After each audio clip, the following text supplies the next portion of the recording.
विधानसभा चुनाव के पहले चरण के लिए आज से नामांकन में तेजी आने की उम्मीद। 25 अक्टूबर तक उम्मीदवार दाखिल कर सकेंगे पर्चे।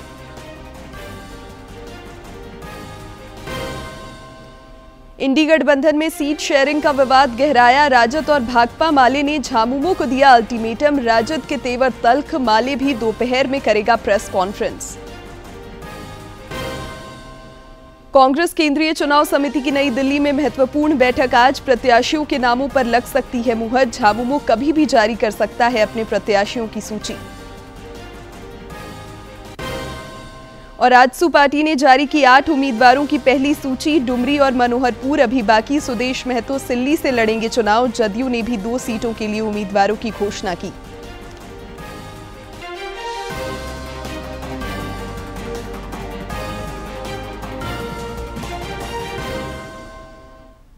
नमस्कार, खबरें झारखंड में आपका स्वागत है। मैं हूं शिवानी कुमारी और अब समाचार विस्तार से। प्रधानमंत्री नरेंद्र मोदी आज नई दिल्ली में एक मीडिया हाउस द्वारा आयोजित कॉन्क्लेव में शामिल हुए। इस दौरान प्रधानमंत्री ने कहा कि जब दुनिया चिंता में डूबी है तब भारत आशा का संचार कर रहा है। उन्होंने कहा कि आज भारत हर सेक्टर में, हर क्षेत्र में जिस तेजी से काम कर रहा है वो अभूतपूर्व है। श्री मोदी ने कहा कि भारत आज एक विकासशील देश भी है और उभरती हुई शक्ति भी। आज भारत दुनिया के सबसे युवा देशों में से एक है।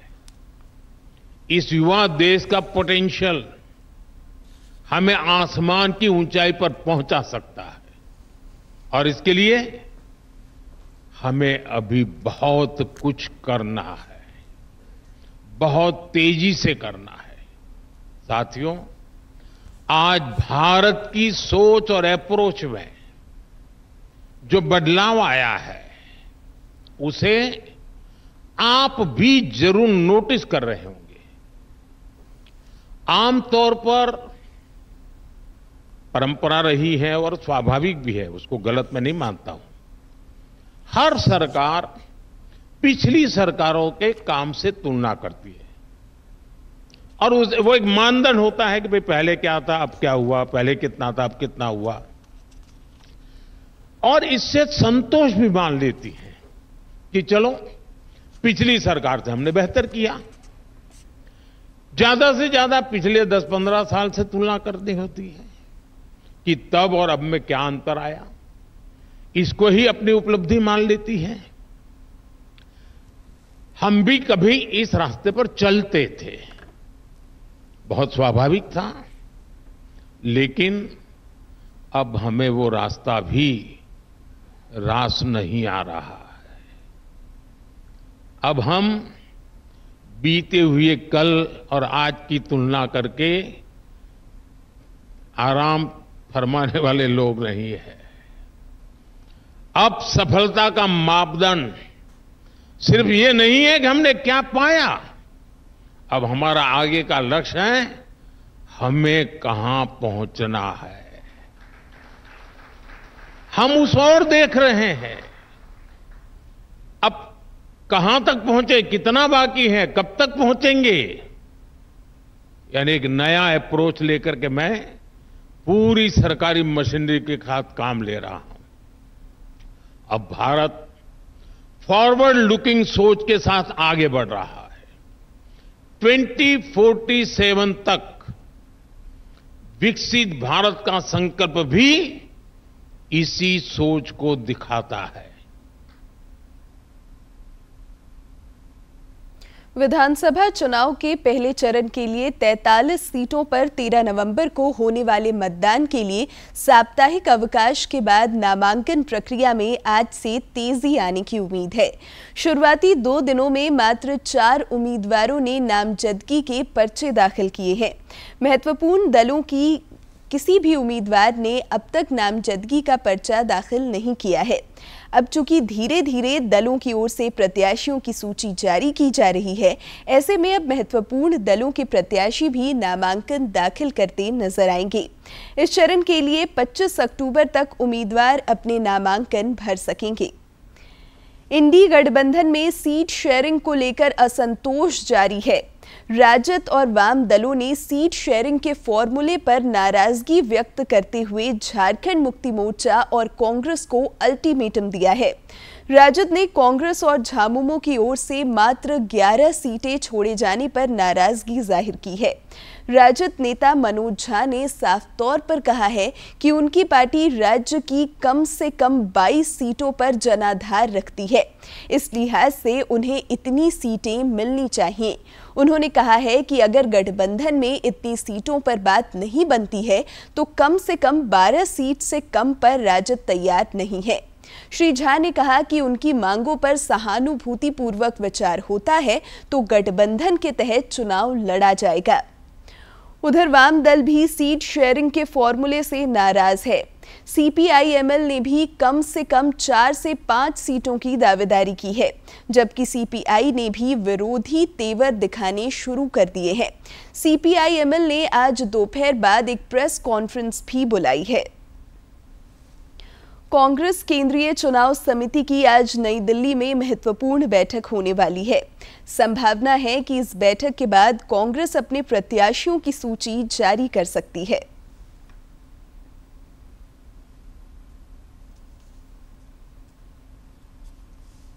दोनों ही राज्यों में कांग्रेस की ओर से अभी तक एक भी उम्मीदवारों का ऐलान नहीं किया गया है। महाराष्ट्र चुनाव के लिए उम्मीदवारों के नाम तय करने को लेकर कांग्रेस का एक पैनल पिछले हफ्ते सीईसी के विचार के लिए 62 नामों को मंजूरी दी थी। तो वहीं झारखंड में विधानसभा चुनाव में सीटों के बंटवारे को लेकर इंडी गठबंधन में घमासान अभी भी मचा हुआ है। जेएमएम और कांग्रेस द्वारा कम सीटें मिलने पर आरजेडी और वामपंथी दलों के तेवर बागी हो गए हैं। आरजेडी ने उन्हें सम्मानित संख्या में सीट न दिए जाने पर अकेले चुनाव लड़ने का ऐलान कर दिया है। तो इसी मुद्दे पर रांची में आज वाम दल भी प्रेस कॉन्फ्रेंस कर सकता है। ऐसे में माना जा रहा है कि कांग्रेस की इस बैठक में इस विषय पर भी चर्चा संभव है। उधर झारखंड मुक्ति मोर्चा की ओर से भी जल्द से जल्द उम्मीदवारों की सूची जारी करने की बात कही जा रही है। पार्टी सूत्रों से मिली जानकारी के मुताबिक झामुमो ने ज्यादातर सीटों पर प्रत्याशियों के नाम तय कर लिए हैं। मीडिया में झामुमो के प्रत्याशियों की एक सूची भी चल रही है जो फिलहाल आधिकारिक नहीं है। भारतीय जनता पार्टी की संगठनात्मक बैठक आज नई दिल्ली में होगी। बैठक की अध्यक्षता पार्टी के राष्ट्रीय अध्यक्ष जेपी नड्डा करेंगे। संगठन चुनावों के मद्देनजर तैयारी, योजना और प्रशिक्षण को लेकर ये अहम बैठक होगी, जिसमें सभी प्रदेशों के अध्यक्ष, संगठन महामंत्री और राष्ट्रीय पदाधिकारी शामिल होंगे। दरअसल पार्टी राष्ट्रीय स्तर पर संगठन के चुनाव करा रही है। बीजेपी के राष्ट्रीय अध्यक्ष का भी चुनाव होना है। अध्यक्ष के रूप में जेपी नड्डा का कार्यकाल पूरा हो चुका है। राष्ट्रीय कार्यकारिणी के फैसले के अनुसार नड्डा ने संगठन चुनाव के संचालन के लिए चुनाव अधिकारी और सह चुनाव अधिकारी की नियुक्ति की है। झारखंड में राष्ट्रीय जनतांत्रिक गठबंधन एनडीए की सहयोगी party all Jharkhand students union AJSU party ने विधानसभा चुनाव के लिए अपने 8 उम्मीदवारों की पहली सूची जारी कर दी है। पार्टी प्रमुख सुदेश कुमार महतो सिल्ली निर्वाचन क्षेत्र से, जबकि वरिष्ठ नेता लंबोदर महतो गोमिया विधानसभा सीट से चुनाव लड़ेंगे। पार्टी प्रमुख सुदेश कुमार महतो दिल्ली से चुनाव लड़ेंगे और सिल्ली से चुनाव लड़ेंगे। तो वहीं रामगढ़ से सुनीता चौधरी को उम्मीदवार बनाया गया है। लोहरदगा से नीरू शांति भगत, वहीं गोमिया से लंबोदर महतो, जुगसलाई से रामचंद्र सहित, मांडू से निर्मल महतो, ईचागढ़ से हरेलाल महतो और पाकुड़ से अजहर इस्लाम को टिकट दिया गया है। झारखंड विधानसभा चुनाव को लेकर जदयू ने अपने 2 उम्मीदवारों की घोषणा कर दी है। पार्टी के राष्ट्रीय कार्यकारी अध्यक्ष संजय कुमार झा ने बताया कि जमशेदपुर पश्चिम से सरयू राय और तमाड़ से राजा पीटर को उम्मीदवार बनाया गया है। जदयू झारखंड में एनडीए के साथ चुनाव लड़ रही है और उसे 2 सीटें दी गई हैं। भाजपा के झारखंड विधानसभा चुनाव प्रभारी और केंद्रीय मंत्री शिवराज सिंह चौहान ने पार्टी के सभी प्रत्याशियों के साथ वर्चुअल माध्यम से बैठक कर जीत की रणनीति पर चर्चा की। श्री चौहान ने कहा कि रोटी, बेटी और माटी की सुरक्षा पार्टी का सिर्फ नारा नहीं बल्कि संकल्प है।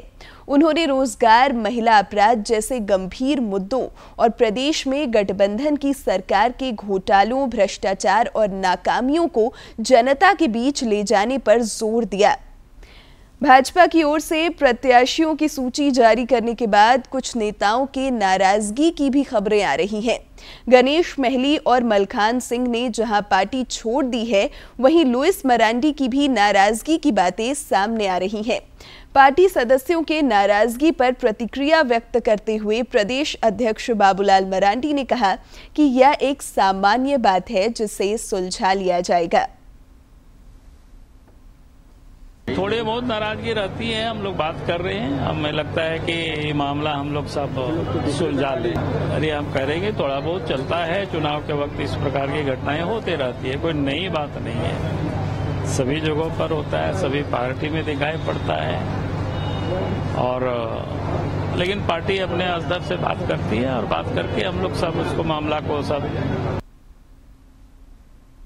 राज्य के पूर्व मुख्यमंत्री और भाजपा नेता चंपाई सोरेन ने कहा है कि झारखंड में इस बार एनडीए की सरकार बनेगी। हमारे संवाददाता सोमेश पटेल से खास बातचीत में उन्होंने कहा कि राज्य सरकार की नाकामी और संथाल परगना में घुसपैठ एक बड़ा चुनावी मुद्दा है।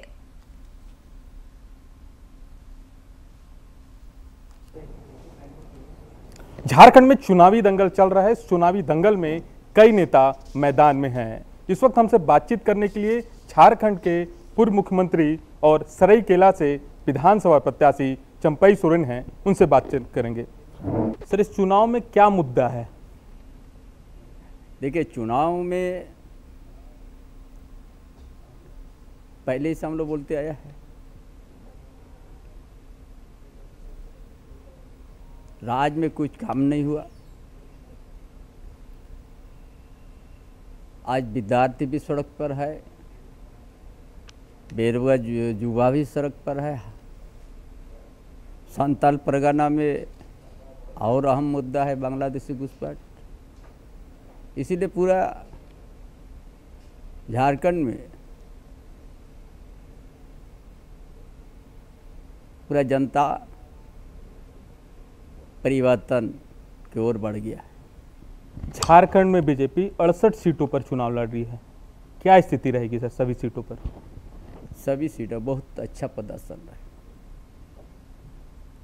बहुत अच्छा प्रदर्शन है, क्योंकि जनता ने समझ लिया है और देश का प्रधानमंत्री नरेंद्र मोदी झारखंड पर ऐसा परिस्थिति भी यहाँ का जनता से मिलने का काम किया है। बारिश के बीच में आए थे, या एयरपोर्ट से डायरेक्ट जमशेदपुर जाके वहाँ का लाखों का संख्या में भीड़, जहाँ पर उस जगह बारिश के बीच में आज उपस्थिति और देश का प्रधानमंत्री का संबोधन सुना, उसी में संकेत हो गया कि आज। सर, आप लोग लगातार संथाल परगना, बांग्लादेश घुसपैठ, डेमोग्राफी की लगातार बात करते रहे हैं। ये हकीकत बात है। आप संथाल परगना जाइएगा, एक एक तो गाँव मिट गया, आदिवासी का जमीन में घर बन गया, आदिवासी वहाँ का संख्या घटते गया, वहाँ आदिवासी परिवार के ऊपर में अत्याचार बढ़ गया। ये बहुत बड़ा मुद्दा है। जब झारखंड अलग राज्य होने के बाद आज इस स्थिति में आ गया संथाल परगना, जिस संथाल परगना में आज वीर सिद्धू कान्हू, चांद भैरव, फूलो जाना के नेतृत्व में इंग्रेज का खिलाफ लड़ाई लड़के संथाल परगना बना, उस संथाल परगना में जब आदिवासी का अस्तित्व संकट में आ गया। कांग्रेस के नेता संविधान बचाने की बात कह रहे हैं। देखिए, कांग्रेस के नेता कुछ भी कहे, लेकिन कांग्रेस का नेता जो कांग्रेस पार्टी जो स्थिति यहाँ का आदिवासी को जहाँ पर ला के खड़ा किया, ये कांग्रेस पार्टी का देन है। इस देश में अंग्रेज लोग भी आदिवासी का परंपरा को नष्ट नहीं कर सका। 51 जनगणना तक 1951 तक आदिवासी का धर्मकट तक था। ये कांग्रेस ने 1961 में उसको हटा दिया। झारखंड में बीजेपी कितने सीटों पर जीत हासिल करेगी और अगर बीजेपी यहाँ पर जीतती है तो झारखंड का अगला मुख्यमंत्री कौन होगा? देखिए, ये तो जीत तो निश्चित है और सबसे बड़ा दल है देश के अंदर में भारतीय जनता पार्टी। वो अपना तय करेंगे किसका नेतृत्व में आएगा। वो पार्टी बहुत बड़ा पार्टी है, इसीलिए देश का प्रधानमंत्री, देश का गृह मंत्री है और बड़ा पार्टी है, वहीं से सब कुछ निर्णय होंगे। ये थे झारखंड के पूर्व मुख्यमंत्री चंपई सोरेन जो डीडी न्यूज़ से अलग अलग मुद्दों पर बात कर रहे थे। अपने कैमरा सहयोगी सौरभ के साथ Somesh Patel, DD news, Ranchi, Jharkhand. RIMS के स्नातकोत्तर द्वितीय वर्ष के एक छात्र ने देर रात हॉस्टल की छत से कूदकर खुदकुशी कर ली। उनके साथ एक युवती ने भी छलांग लगा दी। हालांकि युवती की जान बच गई है और उनका इलाज किया जा रहा है। रिम्स के मीडिया प्रभारी डॉक्टर राजीव रंजन ने बताया कि डॉक्टर आकाश पीजी द्वितीय वर्ष के ऑटोनॉमी के छात्र थे, लेकिन महिला का संबंध रिम्स से नहीं था। ऑर्थोपेडिक डिपार्टमेंट है, उनके छत से गिरने की घटना हुई है और उनके साथ एक महिला थी, वो भी पाई गई है उस छत से गिरने की। एक तेज़ आवाज़ हुई जिसके बाद जो सिक्योरिटी और स्टूडेंट थे वो उस जगह पे पहुंचे और उनको तत्काल जो है सेंट्रल इमरजेंसी ले गए। वहाँ उनको जो चिकित्सा उनकी हुई उसके पश्चात तकरीबन 12:30 बजे के आसपास उनको मृत घोषित कर दिया गया। जो फीमेल हैं, महिला जो हैं, उनको भी चोटें हैं कंधे में और कुछ अन्य जगहों पे, मगर उनकी हालत जो है अभी खतरे से बाहर बताई जा रही है। पुलिस स्मृति दिवस पर आज देश भर में शहीद जवानों को श्रद्धांजलि दी जा रही है। नई दिल्ली में राष्ट्रीय पुलिस स्मारक पहुंचकर केंद्रीय गृह मंत्री अमित शाह ने शहीद जवानों को श्रद्धांजलि दी। इस दौरान उन्होंने कहा कि 2047 तक भारत पूर्ण विकसित देश होगा और इसके लिए हमारे जवान तैयार हैं। बने तब उन्होंने तय किया कि दिल्ली की हृदय स्थली के अंदर इनके बलिदानों के सम्मान के रूप में एक पुलिस स्मारक बनाया जाए जो सालों सालों तक युवा पीढ़ी को प्रेरणा देता रहे, सालों सालों तक हमारे देश भर के नागरिकों को ये स्मृति दिलाता रहे कि आज हम सुरक्षित हैं, हम विकास के रास्ते पर आगे चल रहे हैं, हमारे परिवार चैन की नींद सो रहे हैं। इसके पीछे ये हजारों बलिदानियों का सर्वोच्च बलिदान है। पुलिस संस्मरण दिवस पर रांची स्थित जैप-1 परिसर में भी शहीद जवानों को श्रद्धांजलि दी गई। इस दौरान पुलिस महानिदेशक अजय कुमार सिंह समेत पुलिस विभाग के कई वरीय अधिकारी मौजूद थे।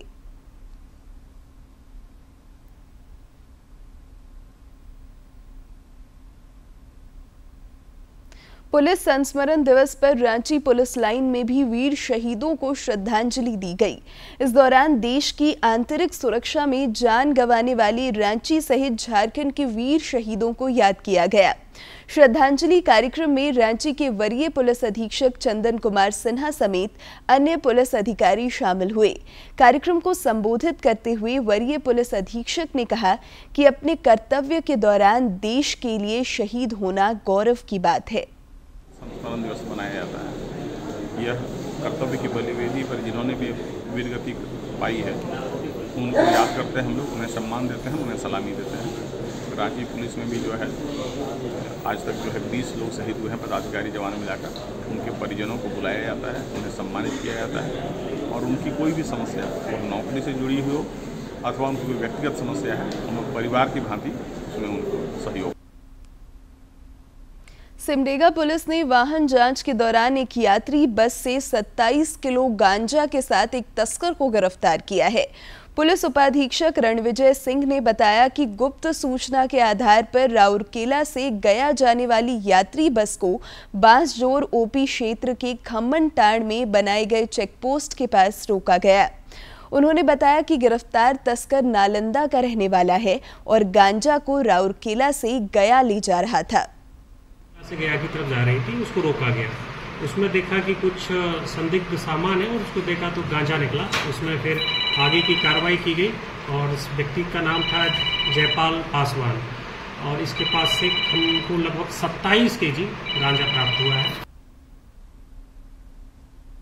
गढ़वा पुलिस ने मेराल थाना क्षेत्र के गोंदा गांव के समीप से निर्माणाधीन राष्ट्रीय राजमार्ग 75 पर एक ट्रक के पलटने से उस पर लदा लगभग 700 पेटी अवैध शराब को जब्त कर लिया है। पुलिस अधीक्षक दीपक कुमार पांडे ने बताया कि शराब की कीमत लगभग 40 लाख रुपए बताया जा रहा है। उन्होंने बताया कि शराब कहां से आ रहा था और कहां जा रहा था, इसकी गहनता से जांच हो रही है।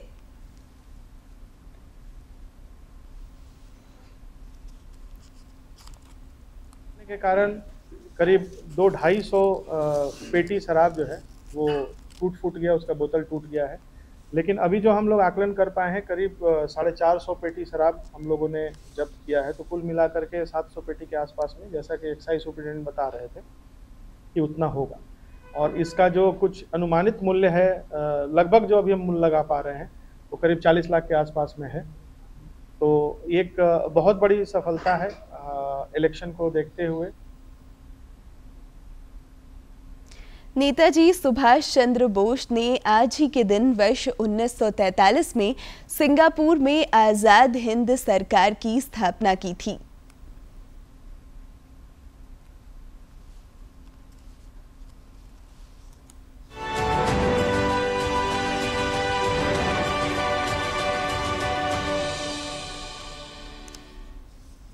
भारतीय जनमानस में आजादी के लिए संघर्ष की लौ जगाने वाले स्वतंत्रता सेनानी और क्रांतिकारी नेताजी सुभाष चंद्र बोस का आजादी की लड़ाई में महत्वपूर्ण योगदान है। 21 अक्टूबर 1943 वो ऐतिहासिक दिन जब भारत पर अंग्रेजों का राज था।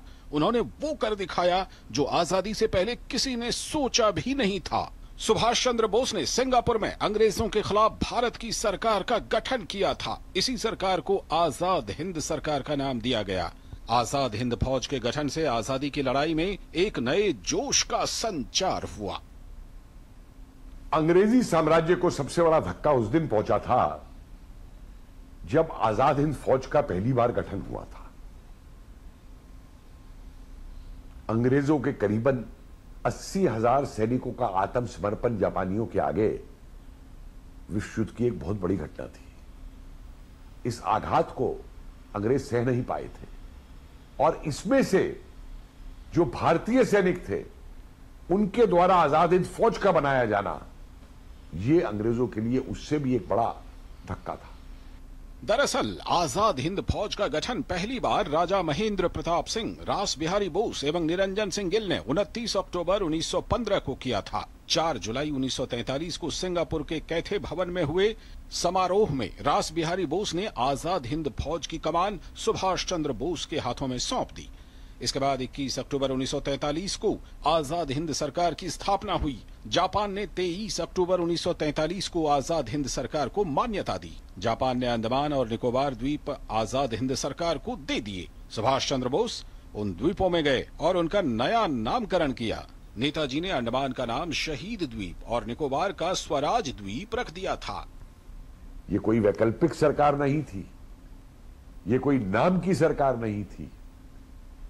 इस सरकार ने जो योगदान दिया, और सबसे बड़ी बात देखिए, दुनिया के अंदर आधुनिक काल में पहली महिलाओं की रेजिमेंट नेताजी ने खड़ी की थी, रानी झांसी रेजिमेंट। और नेताजी ने उस समय कहा था कि जब हम कलकत्ता में जाएंगे जीत के ऊपर, तो रानी झांसी रेजिमेंट जो है वो सबसे आगे आगे कलकत्ता के अंदर प्रवेश करेगी। नेताजी के द्वारा बोला गया नारा जय हिंद आज भी हमारे सैनिकों ही नहीं बल्कि आम जनता में भी देशभक्ति की जोश भर देता है। नेताजी ने आजाद हिंद फौज में उस जमाने में महिला यूनिट खड़ी कर दी थी जब लोग महिलाओं को घर से निकलने तक नहीं देते थे। नेताजी का एक ही सपना था, लाल किले से तिरंगा फहराना और देश को गुलामी की जंजीरों से मुक्त कराना। Bureau report, DD news. और अब कुछ खबर राज्य के विभिन्न जिलों से।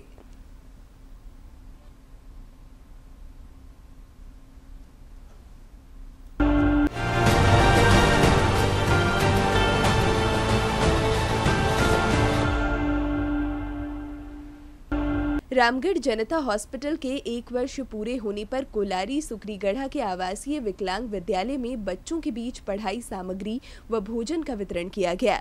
इस दौरान अस्पताल प्रबंधक भूषण सिंह, डॉक्टर अरविंद कुमार और डॉक्टर नीता मौजूद थीं। मिशन एयरपोर्ट धनबाद समूह की ओर से plan for better Dhanbad vision statement के तहत रेलवे ऑडिटोरियम में एक कार्यक्रम का आयोजन किया गया। इस कार्यक्रम में बच्चों ने स्वर्गीय रतन टाटा को श्रद्धांजलि दी। रामगढ़ के रजरप्पा थाना क्षेत्र अंतर्गत जनियामारा जंगल में एक नाबालिग के साथ दुष्कर्म की घटना का मामला प्रकाश में आया है। नाबालिग अपने एक दोस्त के साथ घूमने के लिए छिन्नमस्तिका मंदिर जा रही थी। इसी दौरान जनियामारा जंगल के समीप कुछ युवकों ने उनसे मारपीट की और घटना को अंजाम दिया। लातेहार के महुआटांड नेतरहाट रोड के कुरुंद घाटी के पास के सड़क किनारे जलधारा फूट पड़ी है। लोग उसे देखकर हैरान हैं। इसका पानी बहुत ही साफ और मीठा है। इस कारण लोग बोतलों में भर इसे अपने घर ले जा रहे हैं। गोड्डा पुलिस ने गांजा की खरीद बिक्री के कारोबार में शामिल 4 लोगों को महगामा अनुमंडल के 2 अलग-अलग जगहों से गिरफ्तार किया है। जिले के पुलिस अधीक्षक को गांजा की खरीद बिक्री की गुप्त सूचना मिली थी, जिसके बाद महगामा व मेहरमा थाना क्षेत्र में छापेमारी की गई। रांची के एक स्थानीय होटल में आयोजित 2 दिवसीय हिंदू राष्ट्र अधिवेशन के अंतिम दिन कई ज्वलंत मुद्दों पर विचार विमर्श हुआ, जिसमें वक्ताओं ने धर्म परिवर्तन, लैंड जिहाद और अन्य मुद्दों पर अपने विचार रखे। धनबाद कोयलांचल में कल सुहागिन महिलाओं ने करवा चौथ का व्रत रखा। शाम को 16 श्रृंगार कर मंदिरों में करवा माता की पूजा अर्चना कर पति की लंबी आयु की कामना की। रांची में बड़ा तालाब छठ पूजा समिति की वार्षिक बैठक हुई। बैठक में छठ पूजा को धूमधाम से मनाने का निर्णय लिया गया। इस मौके पर पुरानी कमेटी भंग कर दी गई तथा नई कमेटी का गठन किया गया।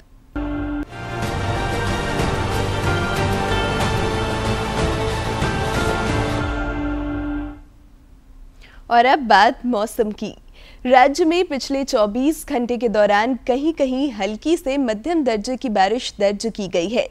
मौसम विज्ञान केंद्र रांची के अनुसार 23, 24 और 25 अक्टूबर को राज्य के पूर्वी भागों में हल्के से मध्यम दर्जे की बारिश हो सकती है। मौसम विज्ञान केंद्र ने यह भी कहा है कि अब सवेरे और शाम में ठंड का एहसास होगा और आने वाले दिनों में बारिश की बूंदों से भी राहत मिलेगी। Ranchi university inter college women's hockey tournament के फाइनल मुकाबले में सिमडेगा कॉलेज की टीम ने बिरसा कॉलेज खूंटी को 2-1 गोल से पराजित कर ट्रॉफी पर कब्जा जमाया। सिमडेगा के एस्ट्रोटर्फ हॉकी स्टेडियम में खेले गए फाइनल मैच में निर्धारित समय तक दोनों टीमों ने 1-1 गोल किया और मैच बराबरी पर रहा, जिसके बाद पेनल्टी शूट का सहारा लिया गया, जिसमें सिमडेगा ने जीत हासिल की। प्रतियोगिता में बेस्ट प्लेयर का खिताब रांची के एसएस मेमोरियल कॉलेज की अलबेला रानी टोप्पो को दिया गया। और अंत में मुख्य समाचार एक बार फिर।